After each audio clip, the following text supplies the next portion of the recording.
Si tu te sens nul parce que tu bosses énormément, tes journées sont pleines et tu as l'impression de ne pas avancer, tu as l'impression que rien se crée. Je vais te dire une chose, ce n'est pas toi le problème. Tu donnes tout, tu bosses plus que la moyenne, peut-être même que tu suis les bonnes stratégies, les conseils qu'on dit qu'il faut appliquer, tu fais tout bien, mais ça ne marche pas malgré tes efforts. Il y a une réalité. Si tu as l'impression de ne pas avancer malgré les efforts, c'est pas que tu manques de travail, c'est que tu manques de levier.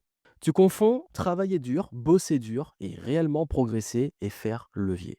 Peut-être que tu travailles sans direction, il n'y a pas de vision, tu vas au feeling. Peut-être que tu répètes les mêmes erreurs sans avoir du recul, sans avoir des feedbacks. Peut-être que tu fais 10 000 choses en même temps, mais du coup tu bosses beaucoup, mais ça avance un petit peu dans toutes les directions, mais ça avance finalement nulle part. Donc ce que je t'invite à faire, c'est de réfléchir à ce que tu dois supprimer et pas ce que tu dois ajouter.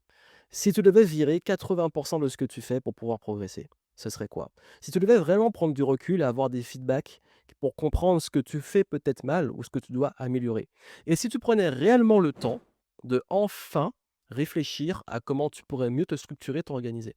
Ça veut dire quelles sont les vraies priorités, qu'est-ce qui peut être délégué, automatisé, optimisé, pour pouvoir réellement faire ce qu'on appelle le vivre. Ça veut dire que normalement, plus on travaille dur, moins on a à travailler pour les mêmes résultats. C'est ça le vrai effet levé. C'est comme la muscu.